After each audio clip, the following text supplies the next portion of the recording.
Self-compassion is often misunderstood as this soft, soothing idea that feels nice for a moment and then disappears. But in reality, it is one of the most powerful tools we have for emotional stability, physical health, and long term resilience.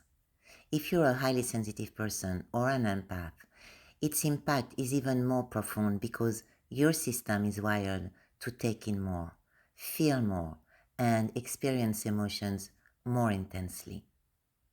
Let's slow down and look at what actually happens when you begin treating yourself with warmth instead of criticism. When you meet yourself with kindness, the mind starts to shift. You become less reactive.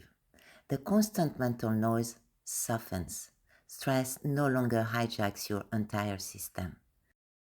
Studies show that self-compassion reduces activity in the brain's threat centers and increases activation in areas associated with emotional regulation, perspective taking, and problem solving.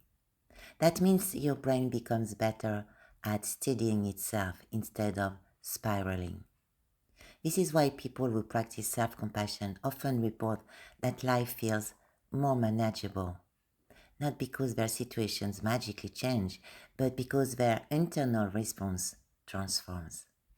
Anxiety decreases, rumination becomes lighter, decisions feel clearer because you are not fighting against yourself anymore.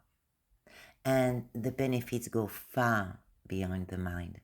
This is the part most people never hear about. Your body responds to. When you speak to yourself the way you would speak to someone you love, your physiology changes. Self-compassion reduces cortisol and inflammation. It supports immune function.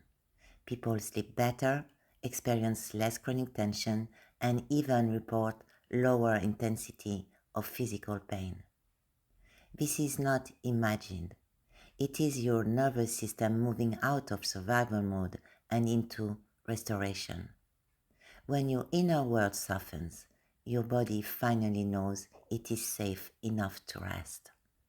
Self-compassion also supports growth in a way that harshness never will. Think about it.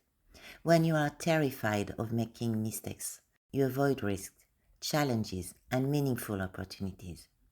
When you no longer see mistakes as proof that you are inadequate, you're willing to try again. You become more flexible, more curious, more open to learning. Research shows that people who practice self-compassion set healthier goals, stay motivated longer, and recover more quickly from setbacks because their energy is no longer wasted on self-attack. And then there is the relational layer. This is where self-compassion creates a ripple effect. When you stop treating yourself like a problem to be fixed, something shifts in the way you show up for others. You become more grounded, more patient, more emotionally available. You can listen without projecting your fears onto the situation. You can love without losing yourself. Relationships deepen because you're living from steadiness instead of self-judgment. The truth is, self-compassion is not a luxury. It is a quiet, superpower. Most people never tap into it because they believe they need to be hard on themselves to stay in control. Meanwhile, the research continues to show the opposite. The more compassion you offer yourself, the stronger and more resilient you become. If you've been holding yourself together through pressure, perfectionism, or constant self-evaluation, self-compassion might feel foreign at first.